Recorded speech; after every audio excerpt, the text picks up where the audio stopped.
Good afternoon, everybody, and welcome to the latest webinar from the TMG. Today, I'm joined from John from Bauromat, and we're going to be talking about future-proofing your business through automation. Before I hand over to John, I was just going to remind everybody about the TMG and why we exist and what we do. So we're a group that is made up of like-minded companies, so there are about 150 of us, bound by that shared vision of developing world-class advanced engineering skills and business support strategies through hyper-local collaboration. We're a not-for-profit organisation, and we purely exist to enhance the performance of our members. We're very lucky to be supported by our technical partners, Bauromat being one of them, and the others being Hexagon, Goering, BDO, Incom, Engineering Technology Group, Sarah's Group, and FBC Mambi Bowdler, of course. The benefits of being a member of the Training and Manufacturing Group, so you do get regular content information from the technical partners. You do get a full legal review of your business, discounts on more than 100 courses from Incom, support with apprenticeship recruitment and skills matching, a service that we make good use of. And perhaps different to every other manufacturing group is that you get access to prototyping capability, and you get access to experts like John, who can help you when you're thinking about changing the processes within your business. So, and on that note, John, hand over to yourself. Perfect. I can take over the screen.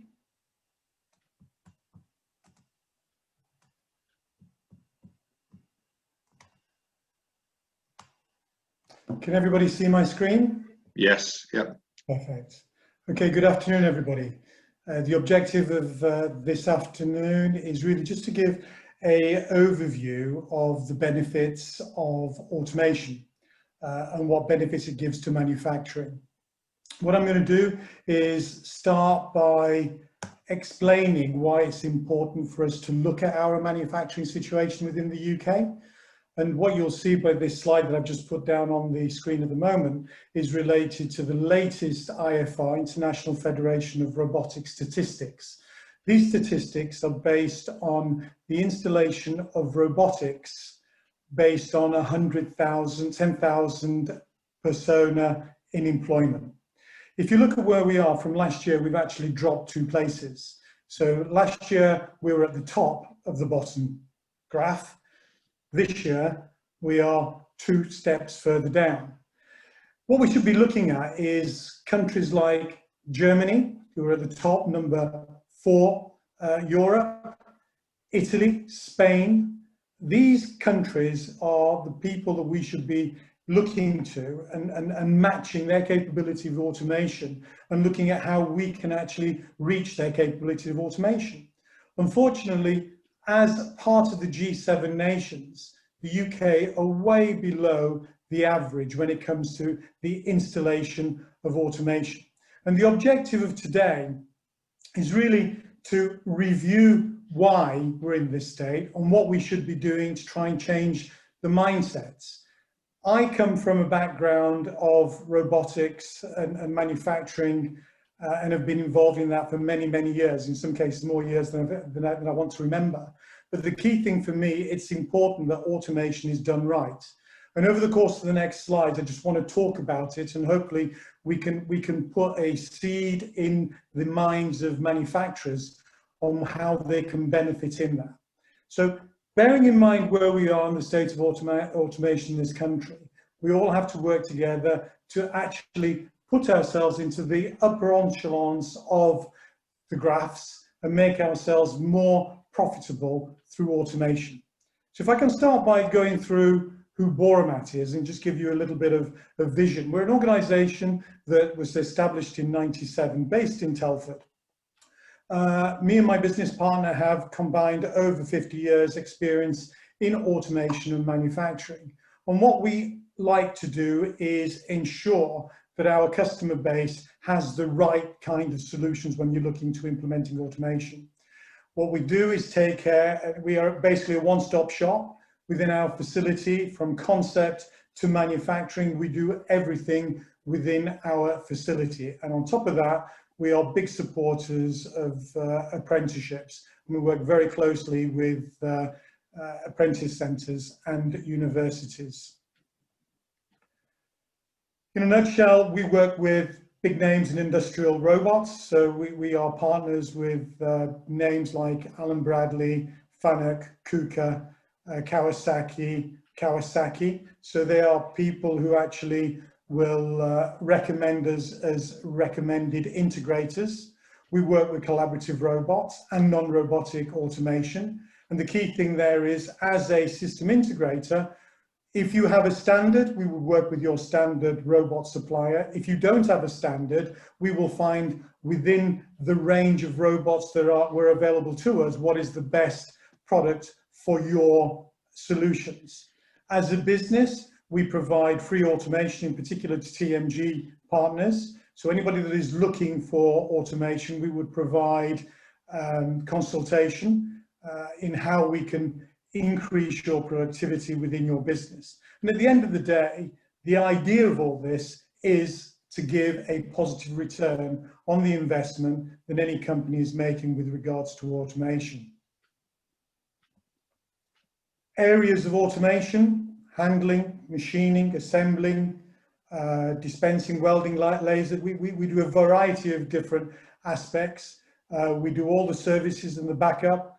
We do everything related to making sure that the customer gets everything he needs, from training all the way through ensuring that he gets annual services should he require, which we would recommend. So how do we do this? How do we go through making a business profitable through the use of automation?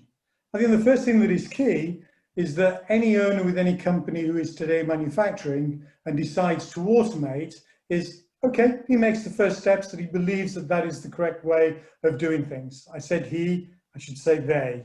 It could be he or a she. We have all different genders looking after the businesses in manufacturing today.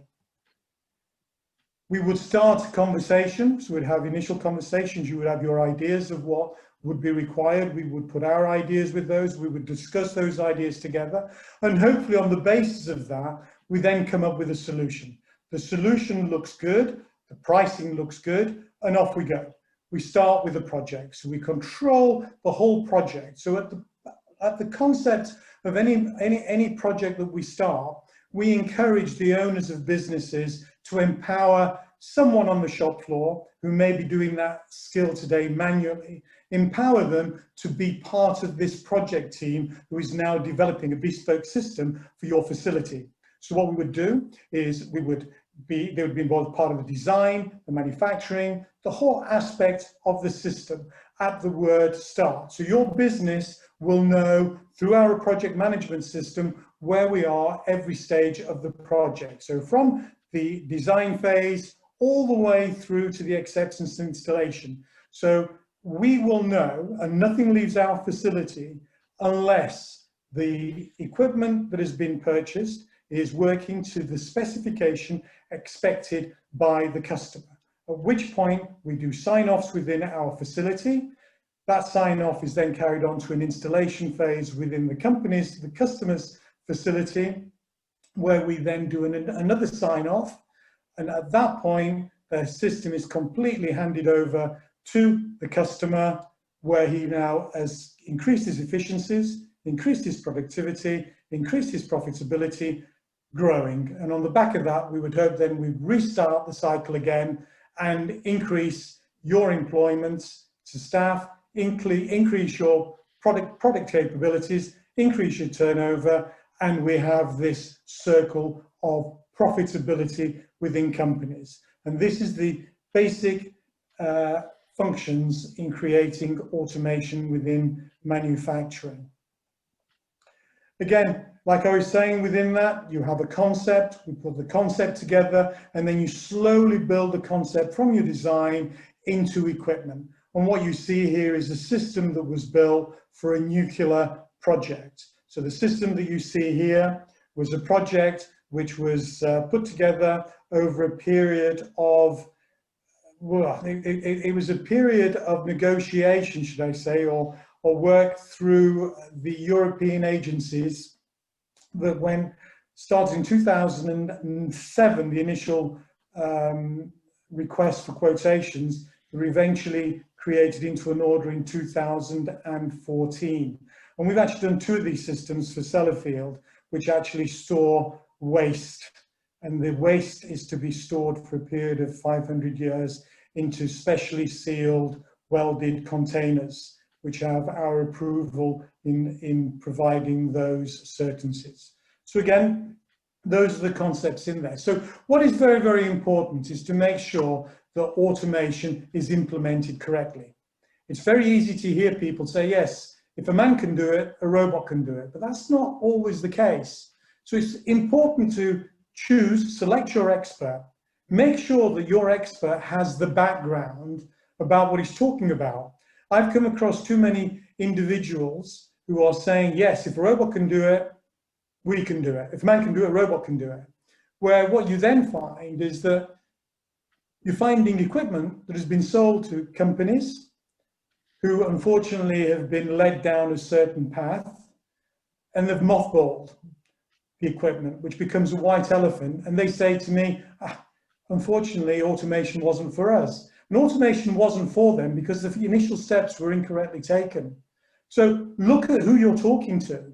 When you want to do automation, there are people out there who only 2-3 years ago were running a pub, were running a caravan site, and today are trying to sell automation solutions. They're not the people that will assist your business to grow. Just take that on board. One of the other key elements in any form of automation is understand what you are trying to achieve. So we're more than happy to conduct trials. We can work together, we can use our facilities within our facility, and providing it doesn't cost us any money that we have to buy any external elements to do tests for you, we're more than happy to do tests using robotics and prove what automation can do for you. Again, if automation is right, the workload will be light. If automation is wrong, the process will be long, and that will give you a headache. You'll have made an investment that doesn't work for your business. Don't allow it to happen.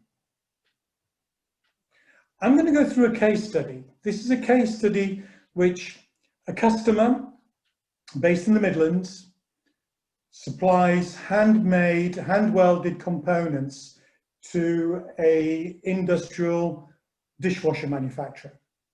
In 2017, the company approached the supplier and said, look, we got our equipment's being built at the moment in Germany and in Italy. And because of Brexit, we'd like you to look at producing these items through automation. So rather than Brexit, and we don't know what problems it's going to cause us, we would like you to look at that. So they approached, through government funding, a variety of different companies within the UK to look at the process that they were trying to do. The process is a TIG welding process, and that is quite an intricate welding process. They approached an integrator in the UK. They agreed a price for the automation. And on the basis of that, 24 months later, they found themselves having spent over £300,000 and in a position where the automation just was not doing what it was meant to do. They approached us. We had conversations. They asked us to look at the equipment that was made for them. They actually delivered it to our site to ask us if we could make it work. Unfortunately, looking at the equipment and the quality of the equipment, we had to turn around and highlight that it was just an impossibility to make the concepts of what they were trying to do work. The key thing here, the owner of the company understood that if he didn't do the automation, not only one, has he lost £300,000 in his investment, two, he'd lose over probably £5 million of turnover from producing components for his customer. So they asked us to look at it. So respect to the company owner, we spoke about it, we spoke what we could do, we discussed the solutions, We explained what the problems were within the system that he had. And he actually took another risk, because it was a risk to him, remembering that he spent an awful lot of money, and now he has to spend a similar type of money without any grant money to make this work. We provided a solution for him. And if you can see what you're looking on the right-hand side, the system changed from that to what you see now on the right-hand side. We spoke about the problems that that he was envisaging. We discussed why those problems existed. We found the solutions to his problems. We gave him the confidence that he could achieve what he wanted to achieve, and we provided the solution around it. And today we've delivered this equipment. It has been bought off. It is producing parts. And we provided this equipment within 18 weeks of the order being given, not 2 years. So the fundamental thing here is, like I say, search out the correct system provider, the solution provider who understands the applications, who understands the processes. Those are the key elements. Those key elements will assist your businesses to grow. One of the points with regards to future-proofing your organization is all about the automation. But the automation is not just a box with a bit of kit in there. It's also the bits in front of it, making things easy for your operator. 4.0, Industry 4.0, the big buzzword that has been going on now for many, many years. We're all ready for this. All our systems are ready for that. But what does it actually mean to organizations? It means easy collection of data. It means easy change of tooling within the system. It means easy means of operating the system that you are trying to operate. Not only that, but we can access the system anywhere in the world should you have a problem. Whether it's in the Midlands, whether it's in Scotland, whether it's in Wales, whether it's in Ireland, whether it's anywhere in Europe or beyond. If you have a problem within the system, we can log into it. We can look at what the problem is. And 9 times out of 10, it tends to be a fault, which is an operator fault or a normal sensor that hasn't triggered. A quick tweak, a quick phone call, and it's fixed, saving people driving for hours up and down the motorway. This keeps profitability and productivity moving. Again, these systems have very easy processes around them. They have all the manuals in there, so you can't say you've lost the manuals. They're all available, very easy to use, and are tailored around the expectations of the customer. So the customer will start the conversation of what he is trying to achieve, and we will implement all that within our software. So you will have your dedicated piece of kit related to your manufacturing requirement. And what you will see here is the end product. So we have this tick process. So the system now has been developed. The carcass of the dishwasher is now put in there. We're going to be welding the corners. We highlight which of the corners we want and which tool we want. And we tell the robot to go and actually weld those corners. So what we're going to now do is we're going to TIG weld. We're going to TIG weld the 6 corners of the dishwasher internal carcass. Now, what is key when you're doing TIG welding is 2 very fundamental points. The parts have to be very, very accurate. If the parts aren't accurate, what happens? You get blow through. What blow through is when the weld cannot join the 2 parts together, and it actually creates a hole between the 2 components. And then that creates either a scrappage of the component or it has to be reworked, which is an additional cost. So the key point here is within the jigging, within the tooling that has been designed, is to make sure that it is held very, very tight. So it's held in a position that it's not going to be moving while the product is being welded.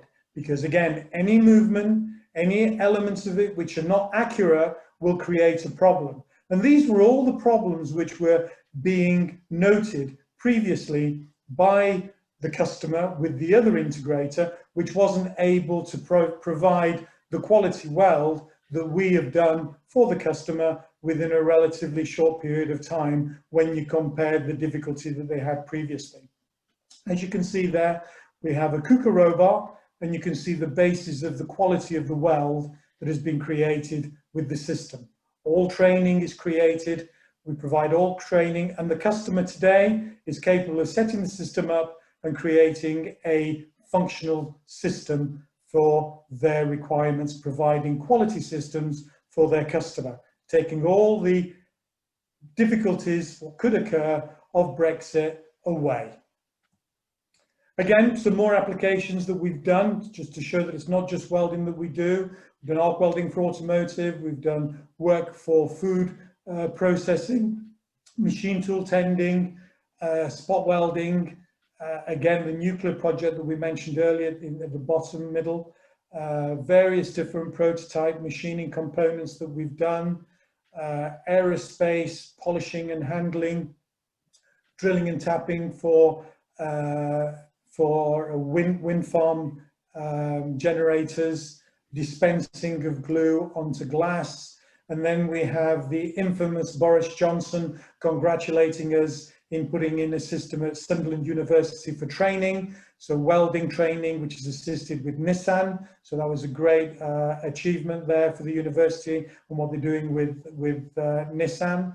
Again, jobs for Bentley and various intricate work for aerospace, where we're welding actuator components for Airbus.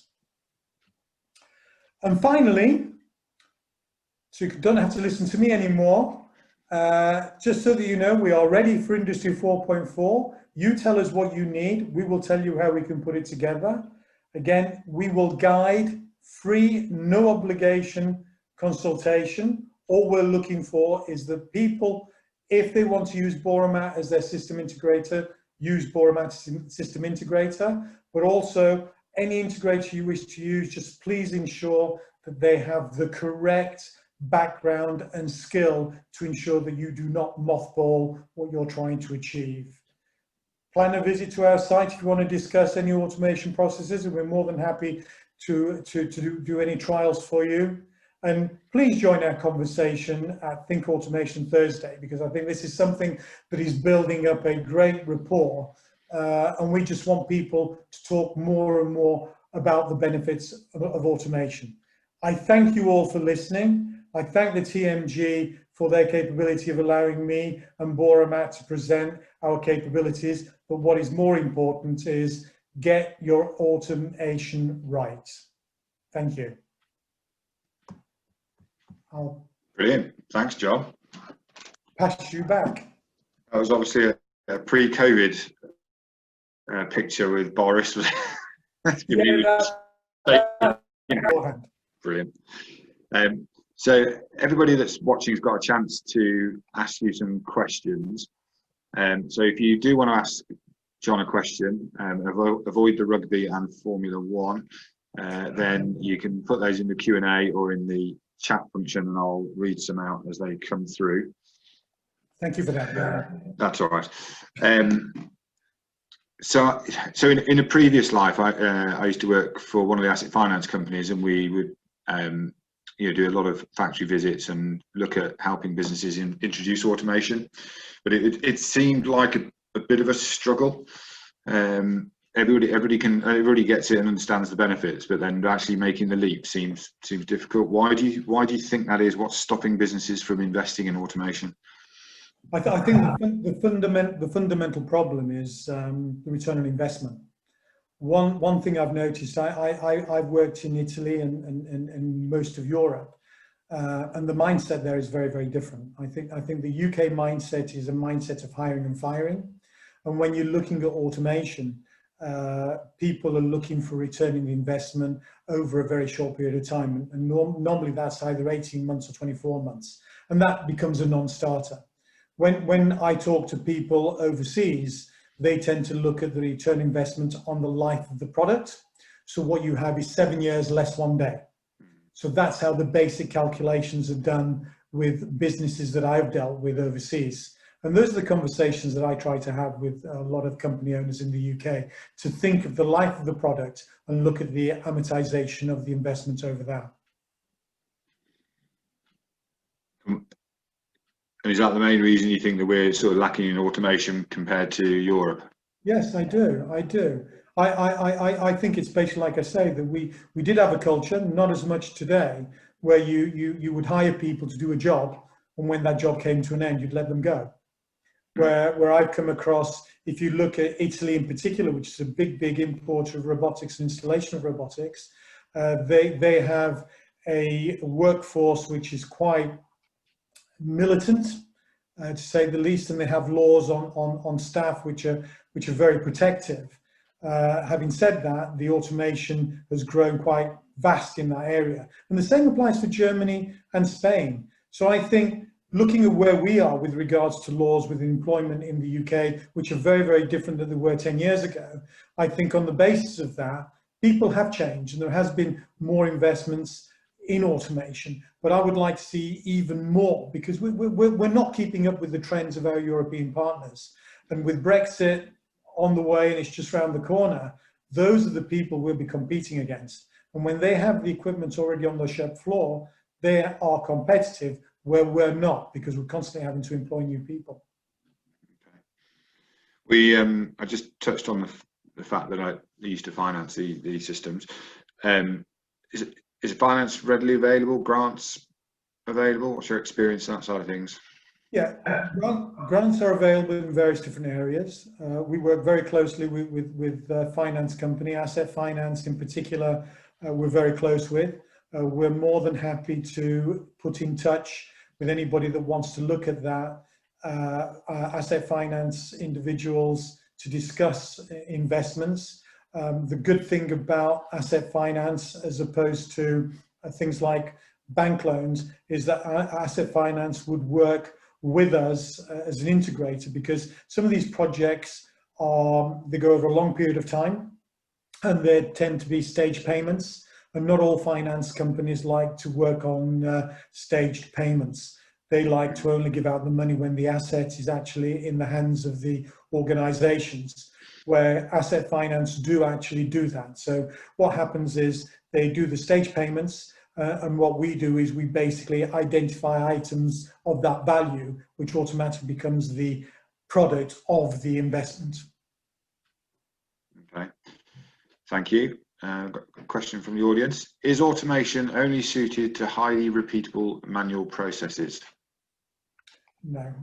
Automation, every automation requirement needs looking at, and it's not just a specific.